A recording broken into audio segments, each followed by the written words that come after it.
1942년 7월 21일부터 포트 모레스비 건너편 부나고나 지역에 상륙한 일본군은 험준한 코코다 트랙에 본격적으로 들어서기 전에 비교적 쉬운 길로 되어 있는 해안에서 활주로가 있는 코코다까지의 길을 빠른 시간 안에 돌파해서 호주군 30여 대, 39대대, 비중대가 지키고 있던 코코다를 7월 29일에 점령합니다.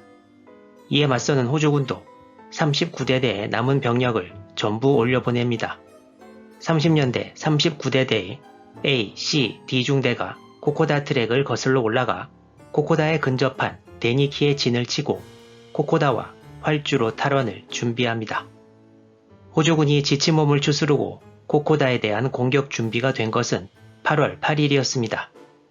여기에는 39대대 이외에도 다른 부대 병력도 소수 있었고요. 이후에 호주 정규군이 더 보강되어 코코다 트랙에서 싸운 호주군을 일컬어 머루브라 포스라고 칭하게 됩니다. 8월 8일 코코다 탈환을 위한 반격은 이전에 전투를 치른 B중대를 제외한 39대대의 A, C, D 중대가 맡게 됩니다. 1942년 8월 8일 오전에 코코다를 공격한 호주군은 완전한 기습에 성공해서 일본군은 전사자 시신과 움직이지 못하는 부상자들도 내버려두고 후퇴할 수밖에 없었습니다. 호주군은 중동에서 사용하던 무전기가 정글에서 말을 잘 듣지 않자 포트 모레스비에서 데니키까지 유선 전화선도 깔았고 정글에서 밑으로 떨어뜨리는 보급품 유실률이 60%에 달하자 묠라라는 지역에 항공기 착륙은 못해도 보급품 공중 투하가 가능한 평지를 확보했습니다. 이때 호주군으로 이 전투에 참가한 조 하우슨이라는 사람의 증언에 의하면 부상을 입어서 못 움직이는 일본군을 확인 사살할 수밖에 없었는데 그때 일본군 병사가 자신을 쳐다보던 모습이 전후에도 계속 생각난다는 말을 했습니다. 이때 호주군은 코코다를 탈환했지만 트랙을 뚫고 가져온 보급품에 한계가 있어서 포로를 잡거나 할 상황이 전혀 아니었던 것입니다. 호주군은 다시 점령한 코코다에서 두 가지를 발견하는데요. 하나는 포트 모레스비 가는 길이 나와 있는 일본군 작전 문서였고 다른 하나는 39대대장이었던 윌리엄 오웬 중령의 시신이었습니다. 호주군은 전 대대장의 시신을 매장한 후 곧 있을 일본군의 반격에 대비합니다. 바로 다음 날인 8월 9일 일본군은 코코다를 탈환하기 위해 반격을 시작합니다. 하지만 일본군은 호주군의 방어선을 돌파하는 데 실패했고 일본군의 주특기인 8월 9일의 야간 공격도 실패로 돌아갑니다. 하지만 계속 일본군의 공격을 격퇴한 호주군도 문제가 있긴 마찬가지였는데요. 일단 코코다 활주로를 장악하고 있음에도 포트 모레스비에서 지원이나 보급이 없었고 따라서 39대대의 식량, 탄약이 거의 떨어져가는 상황이어서 일본군의 다음 공격을 막을 수 없다는 판단 하에 8월 10일 오후 7시에 전 병력이 데니키로 철수합니다. 일본군은 바로 진격해 코코다를 다시 장악합니다. 코코다와 인근 활주로는 1942년 7월 29일부터 8월 10일까지 3번 주인을 바꾸는 혈전 끝에 일본군이 장악하고 전투는 다음 단계로 넘어갑니다. 그런데 이때 다른 지역에서는 어떤 일이 일어나고 있었을까요?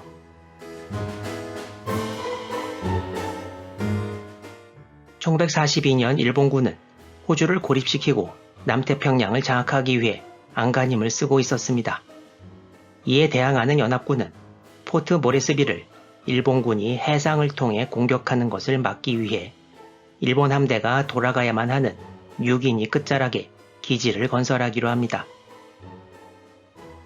대략적인 후보지로 선정된 지역을 확대해보면 이 지도같이 되는데요. 연합군의 전진기지 후보지는 두 군데 있었습니다.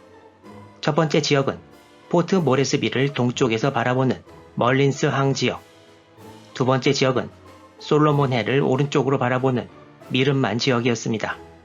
두 지역 모두 위치상으로는 일본군 견제를 잘 수행할 수 있는 곳이었는데요. 정찰기를 보내서 살펴본 결과 멀린스 항은 여러 가지로 모자라다는 판정을 받았으나 미름만은 수심이 깊고 활주로를 만들 후보지도 많음이 밝혀졌습니다. 따라서 최종적으로 미름만의 기지를 건설하기로 결정되었는데요. 이때가 1942년 6월 11일이었습니다. KPM은 네덜란드령 인도네시아의 해운 회사였는데요. 인도네시아가 일본에 정복당하고 KPM의 일부 선박들이 연합군 지역으로 탈출했습니다. 미름만에 처음 도착한 연합군이 바로 KPM 선박 한 척과 호주 해군 선박 두 척이었습니다. 이때가 1942년 6월 25일이었고 첫 번째 활주로도 비슷한 시기에 착공됩니다. 이제 기지 건설을 위해 병력들이 속속 모여들기 시작하는데요. KPM 선박들을 비롯해 미군 공병대 및 대공화기를 갖춘 미국, 호주 육군들이 배치됩니다. 바로 있을지 모르는 일본군의 공습을 대비하면서 기지 건설이 계속되었습니다. 메가더 장군과 연합군 수뇌부는 이곳을 대형 기지로 만들 것을 염두에 두고 일본 활주로 이외에 다른 곳에도 활주로를 건설하고 지상군 병력도 배치하기 시작했습니다. 연합군은 근처에 있는 코코넛 나무 5,000그루를 베고 2번 활주로를 만들기 시작했고 육상병력 수용을 위한 기지 건설도 6, 7월에 걸쳐 박차를 가했습니다. 7월 초에는 6개 대대로 구성된 호주 육군 제7연대가 주둔을 시작했고 미름만 기지를 지키는 이 지역 주둔군에 미른포스라는 이름이 붙여졌습니다. 그리고 미군 제43 공병대대가 맡을 3번 활주로 건설이 8월 초에 시작되었는데요. 사실 일본군은 이전부터 미름만 동남쪽에 작은 기지를 건설할 계획을 가지고 있었습니다. 6인이 끝자락 지역의 중요성을 일본도 인식하고 있었던 것인데요. 이 지역을 정찰하던 일본기가 미름만에 연합군 활주로가 건설되고 있는 것을 발견합니다. 이게 1942년 8월 4일이었고 바로 라바울의 일본군 본대에 보고됩니다.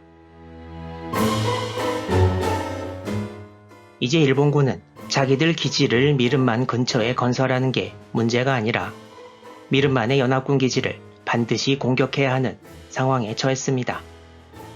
일본군은 8월 4일부터 미름만 기지를 공습하기 시작했고 코코다를 다시 점령한 지 하루 뒤인 8월 11일에는 12대의 제로 전투기를 보내 공습하기도 했습니다. 하지만 공습으로는 기지를 완전히 못쓰게 할 수는 없었고 병력을 직접 보내 점령하는 것만이 유일한 방법이라는 것을 일본도 알고 있었습니다. 이런 상황들이 1942년 8월 초순까지 코코다와 미름만에서 벌어지고 있는 일이었습니다. 초반전을 끝낸 이제 곧 양쪽에서 본격적인 전투가 시작될 텐데요. 앞으로 진행되는 상황 자세히 전달해 드리도록 하겠습니다. 시청해 주셔서 감사합니다.